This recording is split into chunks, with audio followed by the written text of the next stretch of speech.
How's it, everybody? Welcome back to another episode of Exponential Africa. I'm your host, Mick Mann, and we are bringing you the very best thought leadership, technology, and innovation to the African continent and the world. And today's discussion is something that affects almost all of us, and especially those in the business world or leaders that are trying to make better decisions.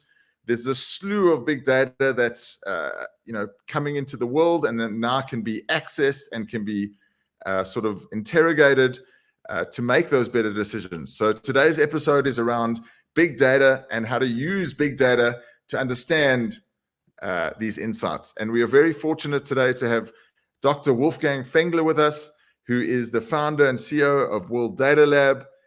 He's spoken at many different conferences, from Singularity to TEDx. He's a Singularity expert and launched his big data clock, one of them called Population IO, that was endorsed by Bill Gates. He's also one of the leading futurists coming out of Germany, and has become a good friend over the last couple of years. Wolfgang, great to have you on the show with us today. So great to be with you, Mick. Great work you're doing. And where are you coming in from? If you want to just share with us, where are you situated at the moment? Yeah, that's a good question, because I think the two of us, we met in many places on the planet already. So I'm based in Vienna, Austria. I'm originally from Germany, from Munich. But World Data Lab also has offices in Africa, especially in Kenya, and a strong base in Rwanda. And soon we have also an event in Ghana. So we are distributed and like the Singularity family, trying to be global. Yeah, the last time we were together was in Abu Dhabi about 2 months ago. Indeed. And then we met in Joburg, and we met in New York, exactly, Abu Dhabi, at the Culture Summit, where we both spoke. So tell us a little bit about these big data clocks that you've been developing at World Data Lab. How does it work? And, how do you provide these real-time insights focused around looking at how, the future of poverty or equality or life expectancy? How does it all work? And how does it allow you to make better decisions? Thanks much, Mick. And that's actually the genesis of World Data Lab. That's how we started. My co-founder is the architect of the SDGs. His name is Homi Karas. And basically what the lab does is we have these SDG clocks, and we have a very specific expertise on consumer spending, which is the same as when you measure poverty, because poverty means people don't have enough money to buy the essentials. But if you measure poverty, you can also measure the middle class or rich. The mathematics is the same. So how do we do it for, say, the poverty clock, or for the other clocks we built? We recently launched ahead of COP, actually, the World Emissions Clock as well. Globally, that's the commitment of the world, is to get these SDGs in the right direction. What does this mean? Mostly it's actually a large number that needs to get smaller. Poverty, the number is currently 627 million people who live in extreme poverty. And fortunately, it's getting better, but not fast enough. How do we build this clock? Now, in the end, you need data from every country, and you need a model to estimate what happens with poor people in the future. Poor people have certain ages, gender, and proximity to the poverty threshold. And that you can measure if you take existing surveys. But people don't always tell the truth. So you need to find ways to correct for survey errors. And we developed algorithms and methods to correct for that. And then you take other data sets, because these surveys are not from today, they're from maybe years ago, to do an estimate, what's called the nowcasting. So if you know how many poor people there were in South Africa 5 years ago, and if you know what happened to the economy and to society, to demographics, you can actually provide a pretty good estimate of what's happening today.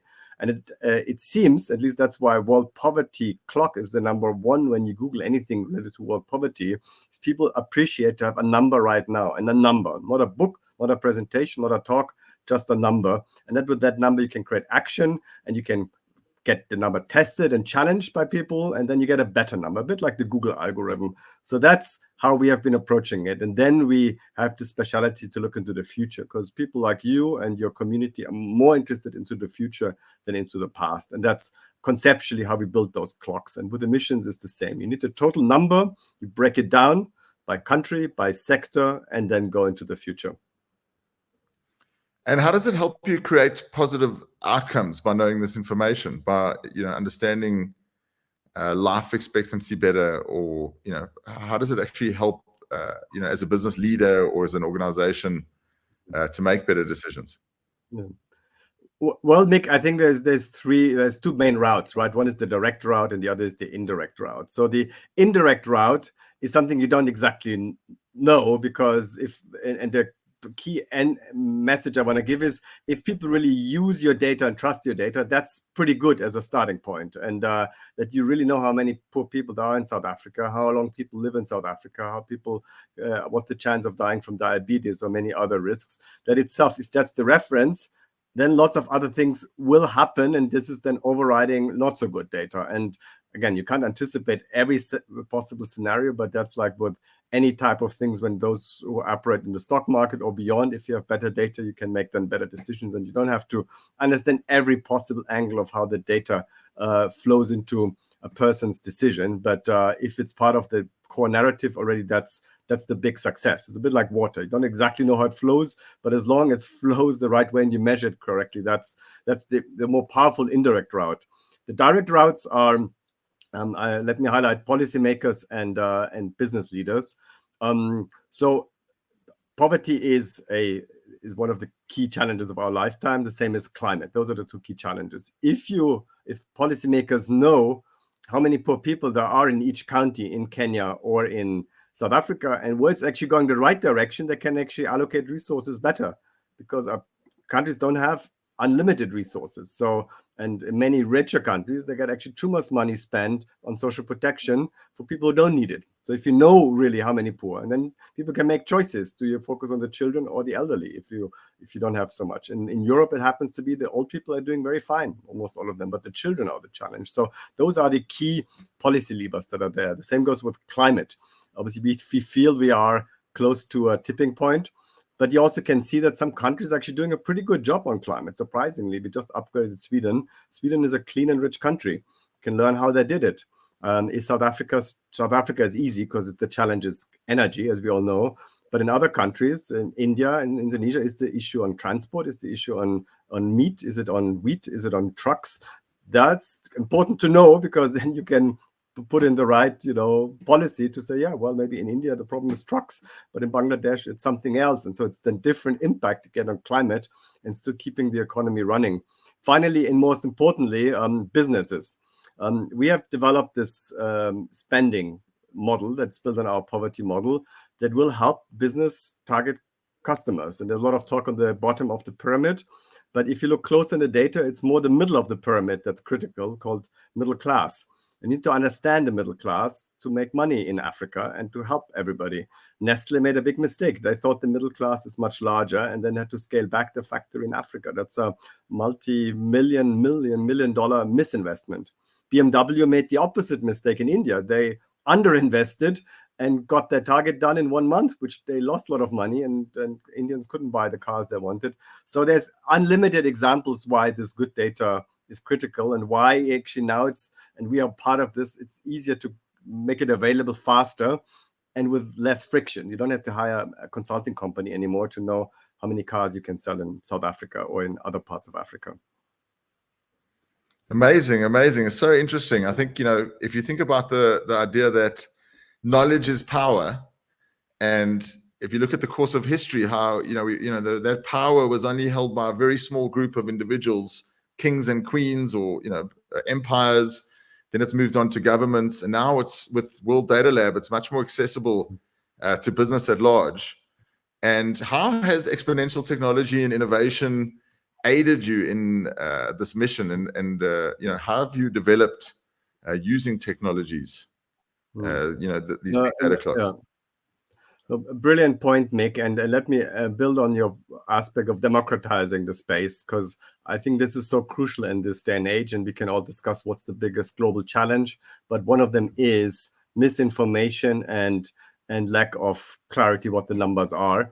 And we are not, we don't have the monopoly on the truth, but we want to be part of those, and we want to make it easy for everybody. And it can be, the left wing, the right wing, the moderates, anybody, to just check out the numbers, because on the basics of mathematics, I hope everybody can still agree.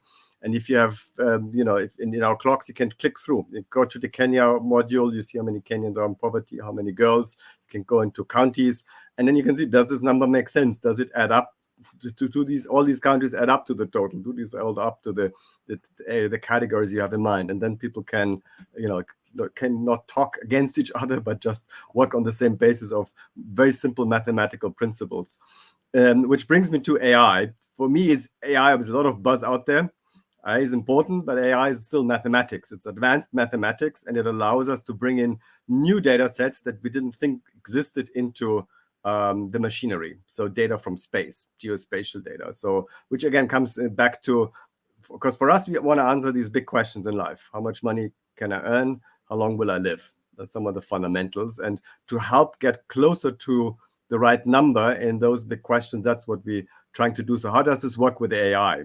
Again, we are not a big data company, but we're using all available data sets to simplify the data and not to make it more complicated. So let me give you an example. So we know the size of the middle class in South Africa. It's roughly 20 million. If you want to calculate the elderly middle class across every village and neighborhood, you need, and you don't get the data, we can't do a survey every day in Joburg and in Pretoria. What do? You actually use other data that's more granular. That would be geospatial data. We know could check out your neighborhood. You can check out the Cape Town neighborhoods. And then the trick is you need to add it back up into this overarching data layer, because there's only 20 million South Africans who are in the middle class that have a certain amount of spending, and they spend the money on certain things. So you, again, in simple terms, you triangulate. And this data, especially data from space, is more easily accessible now, and it's cheaper than it used to be. And there's more advanced methods, and some are called Bayesian model averaging, regression trees, which you can use to create these interferences to say, in mixed neighborhood, the next 5 years, you can expect that much of spending on say, wine, or on beer, or on meat. That's the type of thing. But it is a combination of existing data and this new type of data. So it's incredible. It's just really helping us understand what makes us tick, our world, how we operate as human beings. And I think if you're talking about Africa specifically, there's obviously limited infrastructure or limited data that's available.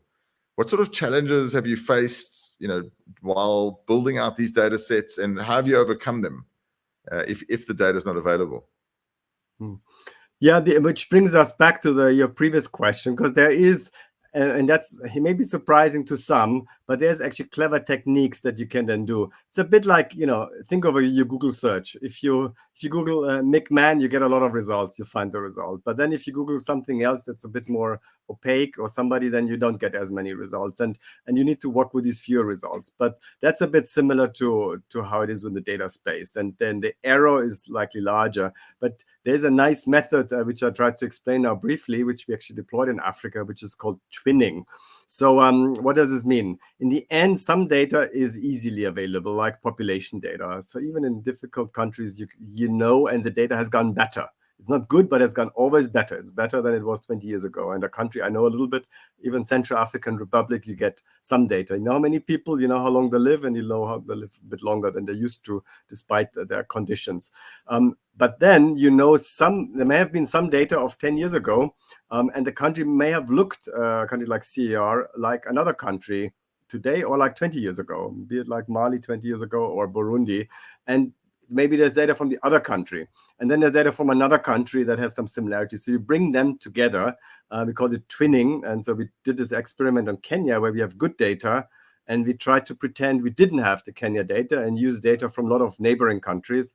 And with really good accuracy, we could still predict Kenya, at least the distribution of how many poor, rich, and poor, middle class, and rich are there in Kenya. And then again, let's not forget there's competent people in all these countries, and there is still international relations. So even the Central African Republic gets an IMF mission every 6 months, and there is other international partners, and there's a lot of local strength. And so how big the economy is in the Central African Republic, and you know how many people, roughly how they're distributed. So with those core parameters together with these advanced techniques, then you can get some good estimate. Again, it's easy in countries that are not completely isolated. For Eritrea, that may be more difficult, but that gives you a sense that a lot is possible now. We did, to close on this one, we became quite famous the first time, World Data Lab, when we had a one-pager in The Economist, when we modeled North Korea's poverty from space. And we even had data for some key cities. And we have no expertise in the country, but even that one can do. And so in Africa, it's easier than in North Korea. Wow, yeah, it's so exciting to see what's happening. And I think also with AI, there's a lot of talk of like, in the future we're going to own our own personal data, and we'll be able to either sell our data or share it depending on on what we're comfortable with, and only share the data that's relevant to the specific task at hand. As an example, if you are over 18 and you're trying to get into a bar, you'll use the blockchain with zero knowledge proofs, and the bouncer only needs to know that you're over 18. They don't need to know all other aspects about where you live or your name or your address. So how are you seeing the future development of big data, and what are the main priorities for World Data Lab in these coming years, as this whole evolution of owning our own personal data and this idea of digital ownership, or Web3, is that they like to call it? This, what you just said, is a brilliant example, and it shows also how much unnecessary friction we have in this world. We're just trying to bring people, interns from Harvard and elsewhere from the US to Europe. So it should be simple, and we make it work, but it's still too much legwork to just get these simple visa processing things done. And for Africa, it's even way more extreme. So to reduce these unnecessary frictions alone in a privacy appropriate way is really important, but also in a way that people can decide. Some people would say, yeah, I'm flexible with my data. Others would say no, and that you don't have everybody in the same basket. We are in World Data Lab quite fortunate because our approach does not depend on individual data. And I don't see us, at least in the short term, to go there. We always go from the larger number to a smaller number. And if you would say in your neighborhood, Mick, there is 173 people that spend $10,000 on average a year, then it's not because we know their bank accounts, but we have a model that breaks it down from Joburg into smaller pieces, and the real number may not be 173, but 175, or a different number that's around that number. So it is always come from aggregate data. It doesn't need personal data, and that is a comparative advantage we have. In terms of our priorities, half of our team are in this data science AI space. So we are more a data than a tech company, but in reality, we are a data tech company that builds data as a service platforms. The main one, and that's our main priority, is a platform that's called World Data Pro, that gives you data on every imaginable element of what companies need. Our priorities are consumer goods companies, but we have many bank clients, we have big consulting company clients, and we have a very strong base in the public sector, but also in retail we are engaging. And that's actually one of the key things we are now advancing. Next Wednesday, we launch the World Consumer Outlook together with the CMO of L'Oreal and the chief economist of MasterCard, to just help companies to get better at targeting people and to assess the markets correctly. Because we all believe actually Africa has a lot of potential, and it's now in a momentous moment. Also, the young group in Africa, young talent is, the world is losing young people. Africa is still gaining them. So to target that properly and to replicate the successes that have been out there, including from companies like Safaricom in Kenya, you need better data, and then you have more smart investment, and then you have better decisions, and actually also more sustainability. Because just imagine of all these shampoos that are being in storage, not being sold. If you know how many shampoos you sell, then you also make a bigger margin, but need less storage, and that's also good for the environment. So data can actually almost kill many birds with one stone and create a win-win for both profitability and sustainability. So interesting. They say Africa is going to be home to a third of the world's children. I think it was predicted by the World Bank by 2050, which you used to run Africa for the World Bank in your past life. So I think it's a massive point, and it's so important for all companies to engage with this idea of, now we can understand our world around us by using World Data Lab and these types of instruments. So just to close off, do you want to let people know where can they find out more about World Data Lab, or where can they reach you, connect with you? So fantastic. I was not running the World Bank Africa team. I was in East Africa, the lead economist, but I had a fantastic time, and most of my career was on Africa, including in South Africa when we met. So no, I have a very close connection. Every time I come back, I'm really happy there. And no, your point is excellent. Actually, it's an interesting, maybe one message on African opportunity. In Europe and also a bit in the US, there's a lot of talk on skill shortage. And obviously, if you think of skills, of innovation, of entrepreneurship, we think still about younger people. So those so-called Gen Z, new generation, or the millennials. It's only Africa which actually adds Gen Z and millennials. So, and Africa has talent and has more and more talent. So digital and demography are playing in Africa's favor. Africans don't have to move, but they have to connect to those global supply chains or global service supply chains. As I mentioned, World Data Lab is actually launching the World Consumer Outlook next week. We have a number of big events, interestingly, on Gen Z together with Nielsen coming soon. Our website is worlddata.io. People can reach me directly as well, but come to our webinars, reach out to me directly via LinkedIn and elsewhere, and look forward to engage with everybody and keep up the good work, Mick and the Singularity team.